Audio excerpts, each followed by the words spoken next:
Hi guys, review of them that follow. ఈ movie 1 hour and 30 minutes తో YouTube లో ఉంది గైస్. ఇంకా ఛానల్ కి ఎవరైనా కొత్తగా వస్తే కొంచెం సబ్స్క్రైబ్ చేసుకోండి గైస్, మనకు కొంచెం సపోర్ట్ గా ఉంటుంది. అలాగే ఒక చిన్న లైక్ కొట్టండి. ఇంకా ఈ మూవీ ప్లాట్ లైన్ ఏంటంటే, మన హీరోయిన్ పెళ్లి అవ్వకుండానే ప్రెగ్నెంట్ అవుతుంది అనమాట. అప్పుడు ఏం జరిగింది, మన హీరో ఏం చేశాడు, మన హీరోయిన్ వాళ్ళ ఫాదర్ ఏం చేశాడు అని మన మూవీలో చూస్తాం. ఇంకా ఈ మూవీ ఎలా ఉందంటే, ల్యాగ్ మూవీస్, డ్రాగ్ మూవీస్ అంటారు కదా, ఆ మూవీస్ కి ఈ మూవీ ప్రతిరూపం అనమాట. అంతలాగా ఉంటుంది మూవీ. ఇంకా ఈ మూవీ ఫ్యామిలీ వాచబుల్ అంటే నో గైస్, అక్కడక్కడ కొన్ని కిసెస్ ఉంటాయి, అలాగే ఒక చిన్న సీన్ ఉంటుంది అనమాట. అదైతే కొంచెం డిస్టర్బ్ చేయొచ్చు. ఇంకా ఈ మూవీలో స్టోరీ ఏమన్నా కొత్త స్టోరీ అంటే అంటే చాలా రెగ్యులర్ స్టోరీ.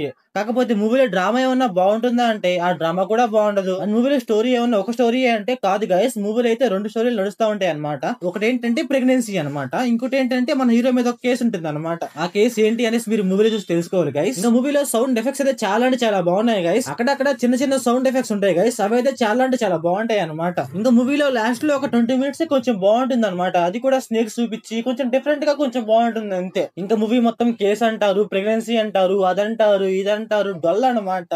చాలా అంటే చాలా లాగ్ ఉంటుంది. ఇంకా మూవీలో హీరోయిన్ అయితే చూడటానికి కొంచెం బాగుంటుంది. అలాగే మూవీలో విజువల్స్ కానీ లొకేషన్స్ కానీ కొంచెం బాగున్నాయి అనమాట. ఎందుకంటే రియల్ లొకేషన్స్ లో షూట్ చేసినట్టుంది, అందువల్ల కొంచెం బాగున్నాయి. ఇంకా మూవీలో గైస్ మనకు ఒక స్టార్టింగ్ ఒక ½ hour అయితే మూవీలో ఏదో ఉంది అన్నట్టుగా చూపిస్తా ఉంటారు అనమాట స్టార్టింగ్ మొత్తం. కాకపోతే దాని తర్వాత అర్థమైంది అనమాట మనకు మూవీలో ఏం లేదురా బాబు అనేసి. ఇంకా మూవీ లాస్ట్ ఒక ½ hour లో అయితే బీజిఎం అయితే పర్లేదు గైస్, కొంచెం బానే ఉంది. ఇంకా మూవీలో ఏం లేదు, మా మూవీలో చెప్దామన్నా ఏం లేదన్నమాట అక్కడ టాపిక్ మనం చెప్పడానికి కూడా. సో ఓవరాల్ గా మూవీ ఎలా ఉందంటే నాకైతే నచ్చలేదు గైస్. నాకైతే పిచ్చ అంటే పిచ్చ లాగ్ అనిపించింది. సో ఓవరాల్ గా నా రేటింగ్ వచ్చేసి 0.5 out of 5.